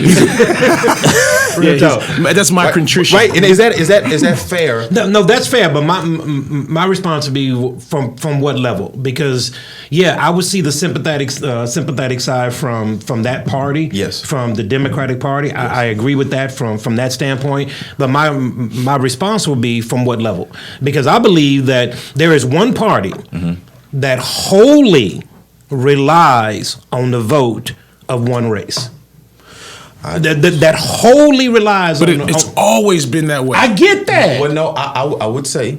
And the other party wholly relies on the vote of white evangelicals, wholly relies on the vote of non-poor white people. And even, I would say, very strategic for white people. I would say that party depends... I mean, it's all a numbers game. Yeah. So Democrats, they're going to say stuff that speaks to minority groups. Yeah, exactly. Right? To the people that I don't want to say pandering because it's not a good word, but to the people that they're focusing on. But the question is, do you think they are really interested in the things that they say today? I believe that there are some grassroots people on the line, on the front lines, that are genuinely concerned with the issues of the people that they represent. But I believe the higher that you go in those offices, the more higher your office is on the 50th floor, you lose that compassion. Well, see, okay, great. You lose that. So we do it. We change our zip code. Yeah, you lose that. But okay. So that leads to the point you made earlier, a comment you made, a statement about abortion. Right? Because I think the folks who champion that, they're not really interested in saving lives like that. They know they need that group for votes. So you say this group need black folks? These folks need folks who will use abortion as their only issue. And so they're going to say what they need to say to get their vote. Because watch, in real time, what do they actually do about it? Yeah. Right? So that happens on both sides. And numbers haven't changed since forever. So I'm saying, as a reasonable person, if I believe, and you may not believe this, but if I believe that this group is talking abortion only around the time they need my vote, but they really won't do anything about it, if I believe that, I don't become less Christian because I choose to ignore that strategy. Okay, but to your point, though, Scott, so you have those people in these particular offices that are not making conscientious decisions based on what I believe. They're saying, I have people in my district that they're going to fight tooth and nail to make sure that a woman keeps their rights. Sure. So as opposed to trying to change this stuff, I can't change it because of my own personal beliefs. Right. I got people that I'm representing that says, don't mess with that. I don't care who you are. Right. Don't mess with that. If you mess with that, you won't be in that next term. And thus my answer, can you maintain your Christian morals and values totally in office? Because I don't think that you can. I know. I think politics is Satan's beast. Okay. I think politics is Satan's beast. Yeah, but that's why I think Satan can use a lot of things, including the political platform. But I do think it's fair to say that a person can go into politics and stand on what they believe and lose votes because of what they believe, but still have enough votes to make it to that position. Does that make sense? Makes sense. They can be, I'm standing right here. And a person can say, well, I don't agree with the fact that you're standing on your faith, but I like your plan. I'm going to vote for you. In some space, that can happen. You get what I'm saying? Okay. It happened with the guy in Georgia, Raphael Warnock. Right. And I don't think he would say, you may say, I question that. Him personally, I think he would say, I never compromised in my move to get into this public space, and I believe everything I did before, and I'm gonna walk that out. Yeah, but Warnock has said that he believes in late-term abortions. Like he said that. But again, I think he would say himself, like, so in order to be a Democratic senator, don't you think that in order to get into this particular club, whether that's Democrat and Republican, you got to believe a certain thing to get into one of these two groups? I don't know. I think, or to operate at a high level in one of these two groups. You got to acquiesce to what we do over here and do how we do things if you want to rise up in whatever these red or if you want to rise up, there may be in many places a point where you have to compromise potentially, but I don't want to make a statement that discounts what can happen. You know what I'm saying? Like somebody can really walk that thing out, and a lot of people don't support it, but they still have enough support. Now, in full disclosure, Curb, I'm jaded with the political process, so I'm trying to get positivity on either side. I called this brother one time and I said, man, you know what? I'm getting ready to tap out. I can't take no more. Yeah. Like I'm jaded with the whole political process as a whole because I don't think that they are concerned on no level, Democrat and or Republican, those in high offices are affecting with what's going on Battle Creek Drive. I think so I'm jaded in that area. And so I'm trying to find some positivity in this argument to help me to get a more optimistic view. Because when I look at and no matter where you're looking at, CNN is Democrat, Fox News is Republican, and we don't know what in the world MSNBC is. But no matter where you look at, there's going to be a bent from whatever news source that you're looking at. So you can't get truth in its rearest form unless you're having conversations like this and platforms like this, because truth is relative now. So I would say, though, I think people, so even going back to MSNBC, and for the folks who watch that, they are Democratic. They're clear. But I would say, now but watch this. I would say, and this is not Lawrence's opinion, I think the facts would show that CNN, for example, is more balanced than Fox. Now, that ain't my opinion. Now, if you pull the report, right, they're more, and when I mean more balanced, that means they're more centered in the middle. You're like closer to the center. Closer to the center. Yeah. They ain't in the center. Where is the center? But the center, I mean, that's why. So remember last time we talked? I said, if we be factual, the facts show that Fox and MSNBC are more towards the extreme sides, whereas CNN, for example, and this ain't no plug for CNN, but the facts is what they are. So there's different levels to this. But back to your initial point, when you recognize that there may be something more important in the political space than them carrying out my values, you make the necessary adjustments. I depend on the church to stand on stuff that I recognize that the government won't. But if the government says, hey, I want to have policies that will allow people who are in poor spaces, because again, going back to our last conversation, I think the government historically has helped put people in these spaces. If they're saying, hey, I want to do something to adjust it, even if it's not the right thing, but they have the right idea, I may listen to that, recognizing that a lot of what they do is against what I believe as a believer, because both parties don't do what you know what I'm saying? And I think that's where we are. But there's this kind of energy that, folks be like, oh, you ain't vote for the Republican, you ain't Christian. But that's your point. There's one extreme to the other. Yeah, it's like, come on, man. What I believe about abortion and the sanctity of life is not determined by what the politicians say. No. It's by scripture, baby. And I walked in here with that. Yeah. So watch this. If I walk in here and you say, and you believe I'm a Christian, I'm telling you I'm saved. I'm in the scripture. Yeah. And if I vote for somebody other than that pro-life candidate, trust and believe there's a reason why. Yeah. Right? Now you support. No, fam, I know how this works. And I don't follow that because I don't play the game with that. But now our politics, and when we talk about this thing, politics and religion absolutely never, ever mix. So a lot of us have decided, and in America, a lot of us have decided that the government is responsible for taking care of us. That's on both sides of the fence. I'm sorry. Because the big business wants the government to take care of them, to give them regulations, and to remove regulations, deregulate, and give them the way to the pathway to making more money. The other side wants the government to come on in and take away the burden or responsibility of taking care of myself, church, and our responsibility for what we do here at Bethel's Family. We are on the ground making sure that we have people that have a need for just basic sustenance, we take care of that. But people that have a need to educate themselves to move to a next level, we've kind of gotten away from that a little bit, but we're headed right back. While we're under my leadership here, we're going to we're going to move back into that so that we can give people an opportunity to rise up. And give opportunity to people that don't have any food or basic needs. We're going to take care of both of those. So you're going to do that to make sure, because the government is not responsible for that. We are responsible for that. No, that's facts. Church. Yeah. So that's one of the things that I would love to see us do together as the church, no matter what ethnicity the church is, and remove the politicians and the politics away from us being so dependent on them. Yes, we do need them. But if we've got more traction, if we have some traction on the ground, then we can go ahead and say, yesterday we worked with one of our congressmen. It wasn't because we needed that congressman to do the work. That congressman came in because of the relationship that we have. But we're already doing the work. Yeah, you're already doing it. That's easy. He can just come in. Yeah, I can just come in here and sign my name and then help get a few more resources. So it wasn't dependence on. It was in conjunction with, and that's what I think we can do as a church. Not be so dependent on the government, and as church people, we can not be dependent on, but be in conjunction with. Like, I'm gonna take my stimulus check. Yeah, but I'm gonna take my stimulus check and do something with it. Does that make sense? Yeah, it does. That's facts. But I think, and I like the earlier point you made about one side want big business want the government. On this side, the people want the government. And I think that last point you made about working together is vital, right? Because at the end of the day, from a biblical perspective, the system of government is God ordained. Absolutely. Yeah, absolutely. Right. And so we don't dismiss or work outside of the system. I think that's part of God's expectation for us to be Christians within a system. Yeah. Right.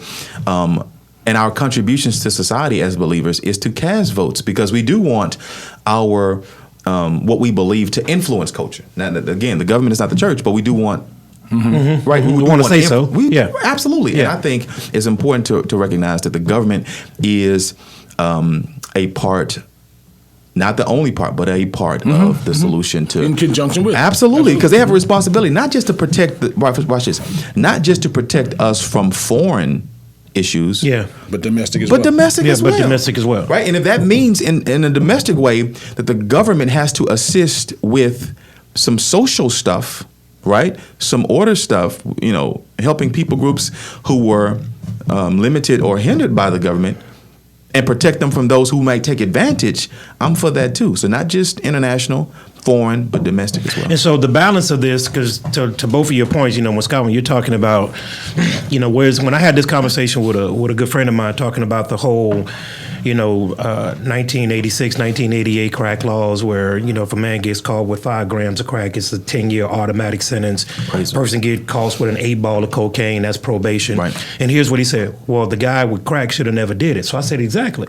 So now you're telling me that that's personal accountability. And so when I talk about personal accountability, there is a personal accountability, but there is also a part to where the government plays a role in what that person does. So where's the balance between, okay, this is where we're at, because it's black culture. Now let's talk about black culture, because we can talk about every other culture. Let's talk about ourselves now. Yeah. There are some things that we can do better in our communities. I believe that the pathway to close this chasm that exists between the have and the have-nots is financial empowerment and educational attainment. Those are the 2 quickest ways to get a person from A to B. Giving them some money in their pocket, giving them a better mind to operate at a higher level. Those are 2 things in which I'm passionate about, trying to get people to improve their finances, go back to school, learn you a trade, a skill, whatever it may be, so that you can begin to rise out of this thing. So what does that look like from a black perspective? What do we owe ourselves, and what could we be doing better as a people? So I think, can I add a piece before I answer? Oh, yeah. Let's talk about it. So that pursuit of economic independence and whatever, education, all that,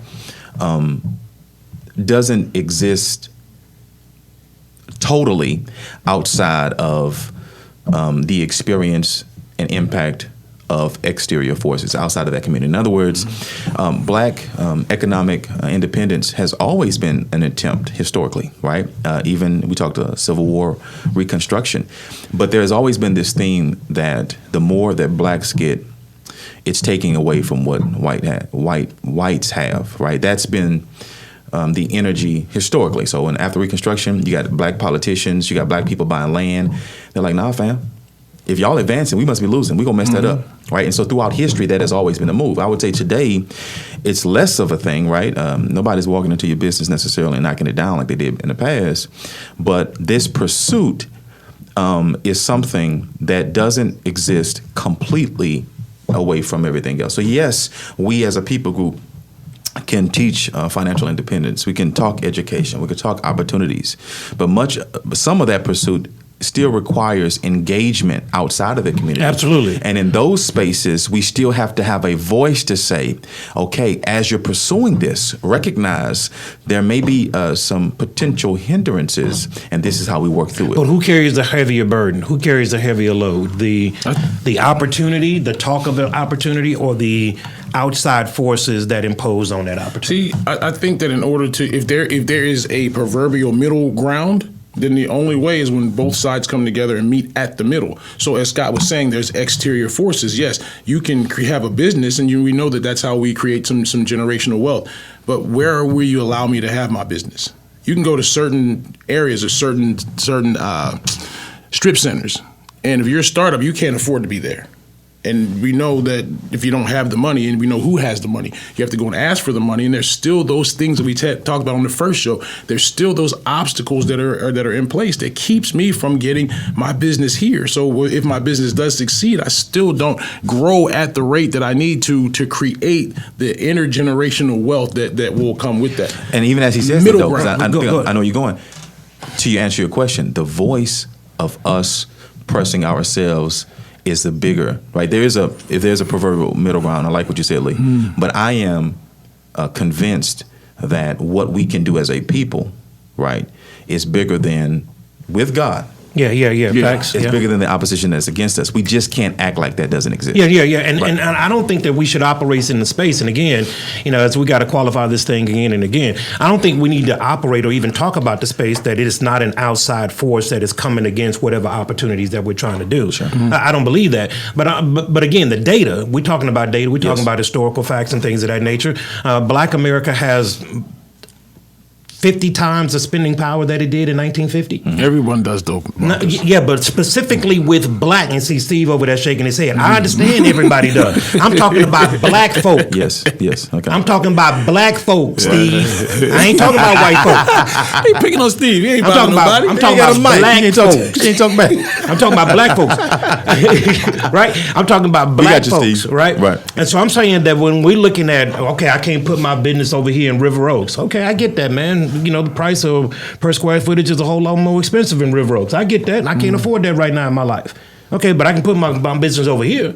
And maybe I can't grow at a 45% P&L every single year. Okay, but I'll take 15 right now.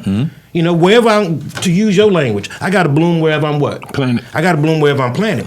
And so this economic opportunity. Turn my words on me, see that? Stop with all these good words. There is economic opportunity, Yes. educational advancement that absolutely moves the needles. But that's for what us. got us to where we are. I know I'm cutting you off, but that's what got us to where we are right now. So that means that the progress is happening. That's what I'm saying. It's taking place. Yeah. I understand that, but to the other side, or to your point, or not to your point, I should say, that there's so many more people that don't have that exact same opportunity.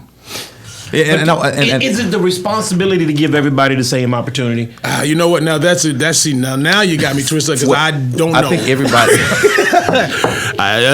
so I think, and I think it's important, because when we have this conversation, the reason why I even have to go back. Kill his mic. That was too good of a question. I gotta go somewhere at 11. I want to. I have It's curved, y'all. It's curved. It's curved. Don't worry about it. I do want to address that question, but I think it's important that we go back, because sometimes when we have this conversation, it feels like we're saying to us as a people, let's start doing something. Let's start financial. Let's start. We can do it better, but it's not a let's start conversation. We've always been on this. And historically, we haven't always had the opportunity to flourish. Do you think that if black folks back in the day had a chance to own their land and do their business, we would be having this conversation the same way? No. There's always been this attempt to limit black progression. Always. Does it look the same today? No. But this conversation, to Lee's point, is how we got here. That's what I said earlier. It's not like we just been sitting here and things been changing for us. It's been this. Like where I live in the community I live in the suburbs, a lot of black folks in my community, right? A lot of business owners. The church that I pastor, a lot of folks who own businesses or executives at the workplace. Stuff is happening. Did y'all lose lights? At the church? No, at home, church. It's probably at home. We lost lights. For how long? About 3 days.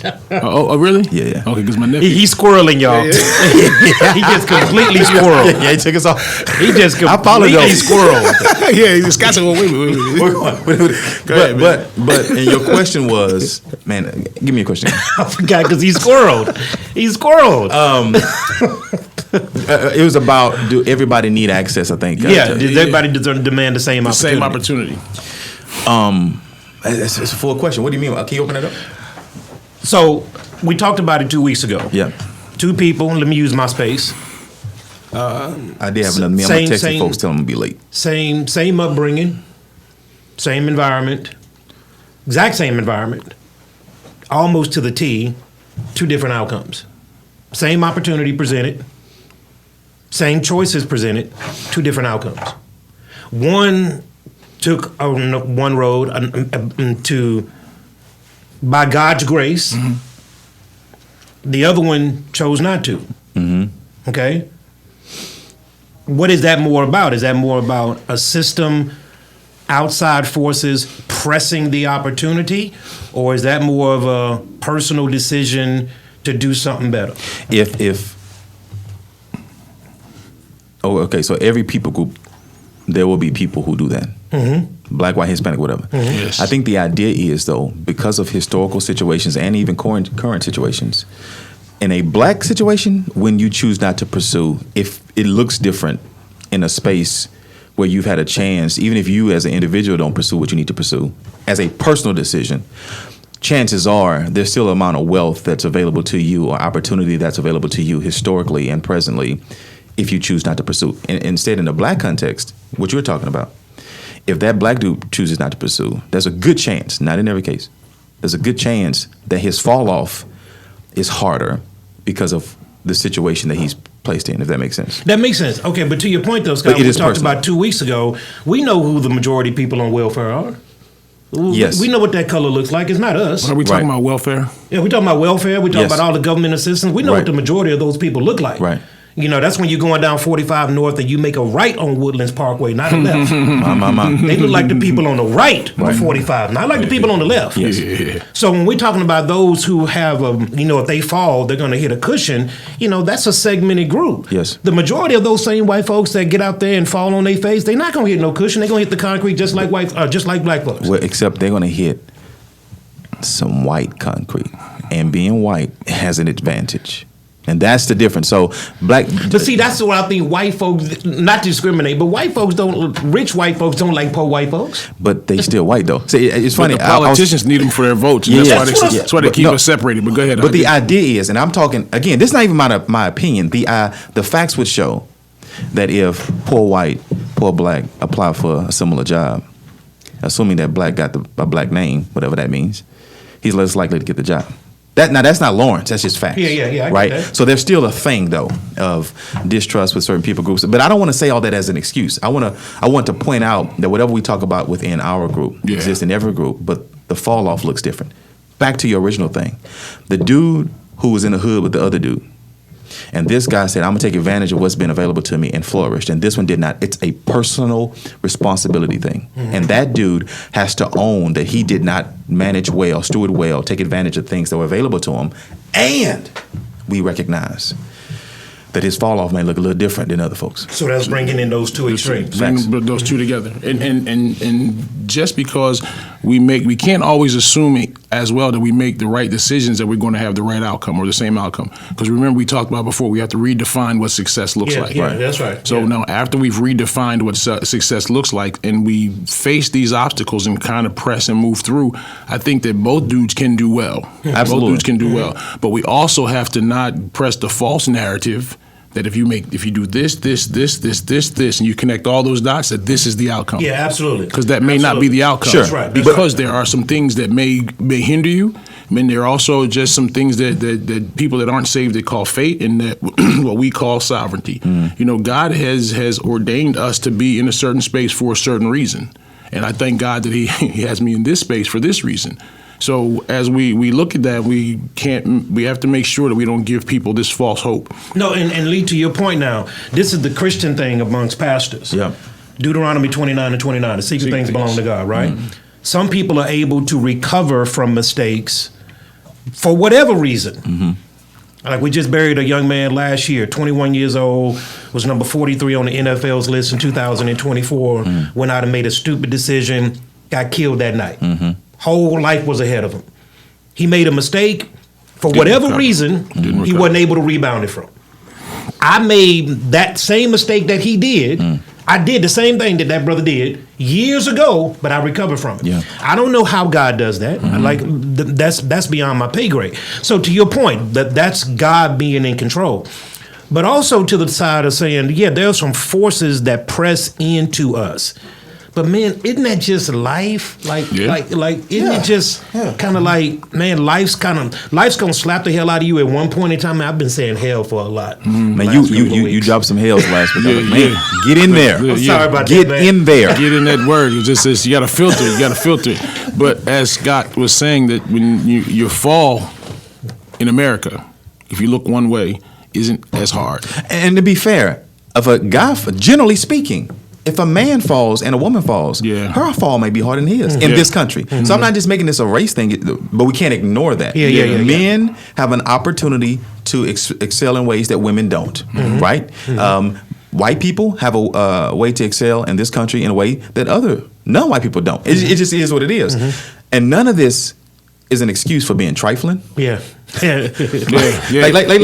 say this. We know some black folks that's just trifling. Trying to blame other. Nah, fam. Trifling. Right? So none of this is to excuse that. But we just have to be honest with what we're dealing with. You know, as a man, I know that if me and my wife need to get at the same situation, chances are I'm gonna get at it. I'm gonna have a better opportunity than she will because I'm a man. People are gonna trust me in a way that they won't trust her. Right? Yeah, that's facts. Because I'm a man, and I know, and to act like that's not true is being dishonest. Yeah, that's true. The same is true when it comes to race. Yeah, man, it took 100. Do y'all know it took 100 years of fighting for women to get the vote? Man. No, look, y'all, 100 years. Yeah. Right. Yeah. That's amazing to me. Yeah.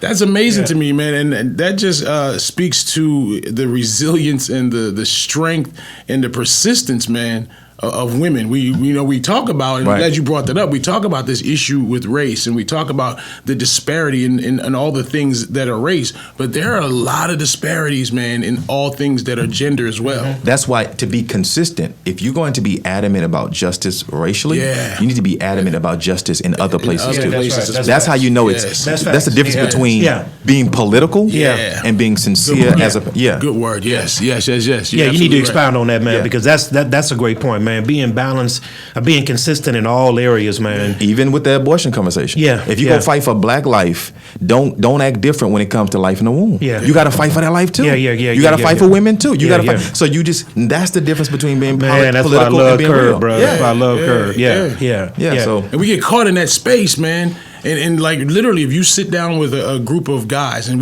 we're all in the room, all ethnicities. Like, we just kind of sweep it under that rug, you know. Like, that's my wife. She cooks good. Right. You know what I mean?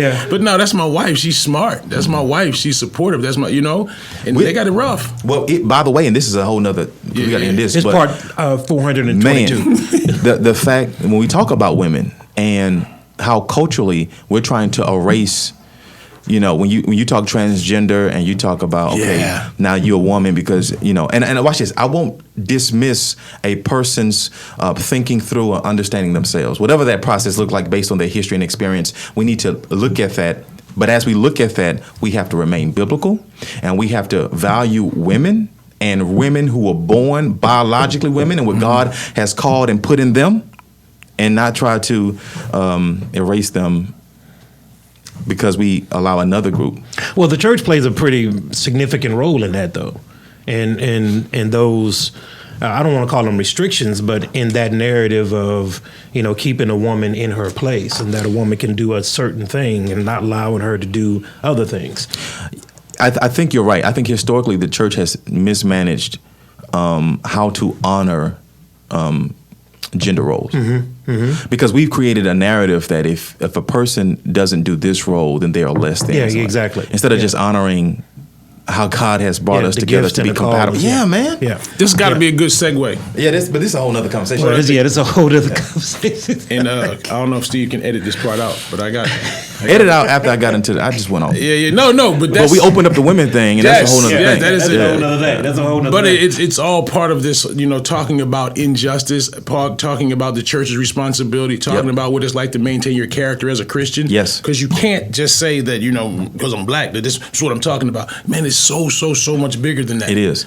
But I think the biggest issue when it comes to the race thing is that we just have a difficulty really owning that. Every time I have a race conversation, I usually wait till I'm about 15 minutes in. And then I hit them with the women thing. And it changes everything. Yes. Because you can't argue that. Can't. You cannot argue that. You can't turn on the fire hydrant, y'all. You got to start. You got to start with a small drip. But it gives you perspective. When you move the conversation from race to gender, And you see how strategically he did it, because look at the temperature in the room changed. Well, but it's important though, right? No, it really is. But the temperature changed Yeah, it because it forces us to look at where we messed up, right? As men, and it makes us accountable. Because if any man at this table says anything about women having the same opportunity as men, we're simply being dishonest. Yeah, you're being dishonest. You lying. You're just lying. That's a cute way of saying, you lying. You lying. Right. Yeah, that ain't being curved. Right. That ain't keeping it real. Right. Yeah, that's right. That's facts. And that goes past race, because men are white, men are black, and we have to deal with that collectively. Yes. And then ask the question: are we those who support equality for women too? Supporting all equality. Well, man, the church is in a very vicarious position, man, because when you look at the role of the church and what we've been called to do, I don't know if we're doing so well in a whole lot of different areas now. Now that you begin to start opening that thing up, we know that slavery would have never been as prominent as it was in America had not the pastors and churches put their stamp of approval on it. When pastors got up there and started twisting scriptures to their own benefit to justify slavery in the U.S. So the church played a very pivotal role in the advancement of slavery. Everybody knows that. But how do we get to the place to where, as spiritual guys, does my spirit influence my policy? Does it influence my decision making over here?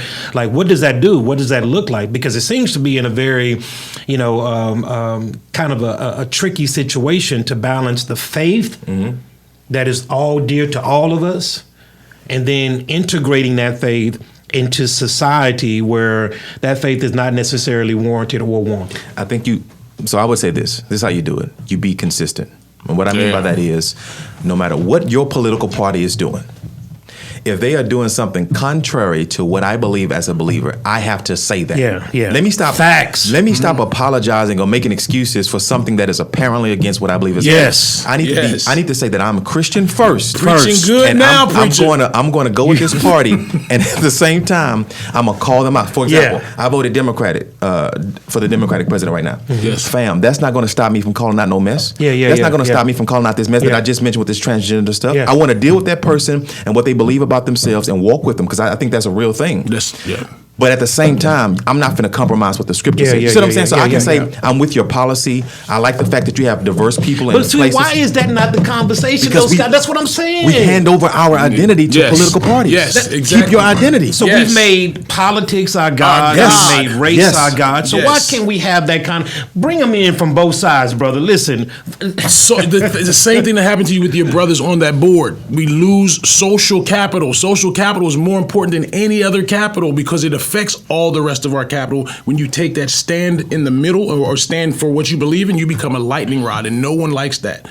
No one likes that. But if you can, that's what helps you to go to sleep at night. Yeah. And it also would helps God to come along and help you to move the needle from the ground and from your position. Yep. That's why people don't want to have that conversation. People don't want to have that conversation. It's curb because they're cowards. Yeah. Well, but it's hard to be consistent. It's hard to be consistent. Can I come back? I'm sorry, I called people cowards. No, that's facts. Okay, it's because listen, look, watch this. When I'm consistent, that's when I'm vocal about stuff. So and again, I opened it, and I wish I wouldn't have opened it, but I did. So I want to clear it up with that transgender thing, right? I believe that everybody is made in the image of God. I believe people, based on their experience, really may think something about themselves. But I also believe that through the power of the Holy Spirit, that this person can be made aware of what the Bible says about them, what God has created them to be, and recognize they may struggle through some stuff of their life. Like there are people who have same-sex attraction, who recognize that what God has designed relationships to look like, and they struggle with same-sex attraction their entire life. So we got to walk with somebody during those particular times, Yes. and I think we all need to do that. But you don't put forth policies that says this person. No, I agree. So I expect though that the government is going to do that. I don't get excited. Yeah, but that's what we got to push back at, right? Okay. We can walk with you. Yes. Man, you got some gender dysphoria issues. Yes. You got some stuff going on in your Yes. mind. Let's walk through that. Let's Right. walk through that. I'm Right. not here to beat you over the head or do nothing like that. That's right. Right? I get that. But you're not going to put a law in place that says this guy who is clearly a guy Right. can go into my daughter's locker room. But when the law does go in place, we as the church, as Christians, ought not be surprised that is something that politicians do. But isn't that now putting my daughter in direct harm? But I, as a father and as a pastor and as a believer, have to press against it. So watch this. I can vote for that party because, to be honest, if the broader move of that party, for example, how many times have you dealt with somebody a man walking into a girl's restroom under these policies? Well, let me tell you. No, but how many times? 2018. Okay. I was getting ready to name the high school. I'm not going to name it. I went to go pick up my daughter because she had a dentist appointment. Yes. That day, it was gender swap day. That day, at Right. the school, Yes. it was gender swap day. Right. So what did you do as a parent swap? Boy, you took it out of my mouth. Dude. When you knew that it was gender swap day before. No, I you did went. not. Oh, okay. Because No, I did not. As God is my witness, if I'm lying, I'm dying. When I got to that school, Right. women would dress like men and men would dress like women. Well, we know From that. the faculty all the way down. Do you expect? When I went to go pick up my daughter from school, as God is my witness, I did not know that. I did not get an email from that. No school board gave me, and I was getting ready to say his name, the superintendent. He never Twittered me. Did you raise sand afterwards? What was that going to do? Make No, sure it don't happen in but see, 2019. again, let's go back to this Tell conversation. me what that was going to do. Make sure it don't happen in 2019. But no, but again, we can't say personal responsibility just when it comes to economic prosperity, and not when it comes to what we do to protect our house. So- there will be stuff that we will be against. We have a personal responsibility as believers to fight against it. That's it. Now you can say, "Hey, I want to influence change in the school." Absolutely. Okay. Now you're getting back into the political place. Let's influence policy so that stuff don't happen. But I don't lose my. Well, I do lose myself sometimes. But I try to make sure that I balance, the expectation of public spaces. I expect public spaces to make adjustments with this culture. I'm against it in a lot of ways. And I get that, Scott. And I don't think that I'm a blind guy and thinking that this stuff don't influence and that will come into certain things. But after that particular issue, Lee, to your point, what did I do? I have him on my Twitter feed, which is how they communicate messages to the masses, personal messaging them. Then there was a school board meeting 2 months after that. 3 parents in that meeting brought up that day when we were in there. And here's what they said. That was made at a school board level. Nah. Right? Jesus. So when I got to the school to pick up my daughter, my 15-year-old daughter, men are walking around the school, a public school, not a private school, public school, Funded by wearing government. dresses and high heels. The principal was even in gender swap. Now, what is my role in regards to yes, I'm offended. And matter of fact, come on, Curb, I was pissed off. I had to get talked off the ledge for about an hour. Praise God for my wife. But in those particular spaces, now what you believe are affecting what I do. That's directly coming into my house by a policy decision that was made outside of me. Mm-hmm. But isn't that what the world does? Yes. I get, yeah. Right, So maybe that's my jadedness. Well, no, and I'm with you. But that's being consistent. I'm gonna fight against that, right? Because if I believe something about gender, if I believe something about how men and women ought to operate, I'm gonna press against those things, and that's where we remain consistent, right? And continue to push the things that we believe are right. And so that's what you would do in that situation. And like with the school board in that meeting, you influence policy, but maintaining what you believe as a believer and how that can influence culture. That's a good But word. I do have to say this, that I know this is how Curb always ends up. We have a great conversation. We have to just end it abruptly. This is your show, so you end it as you see fit. Oh, we about 40 minutes over. But I have a meeting. I have a meeting with some donors. Yeah, we're finna get out of here. Listen, let me just say this, man. I believe this is how discourse is supposed to work, man. Yes, sir. Bringing people, opening up your ear, hearing, listening, moving the needle. Man, I at one point in time thought about a role in politics, but I share Pastor Lee's viewpoint that I know, not that I think, but I know that I would have to compromise on major issues that I believe. Only for the second term, though. The first term, you good. You don't bring it up. Yes, just don't bring it up. But fellas, as I said on the last episode, man, you guys are some awesome guys. These guys right here are pushing the needle, man. These guys are doing some phenomenal work. I'm gonna give you your roses while you live, brother. You guys are doing your thing. I greatly respect you. Greatly respect you. First of all, man, on you being great husbands and fathers. That's my vice. That's my mountain that I'm gonna die on.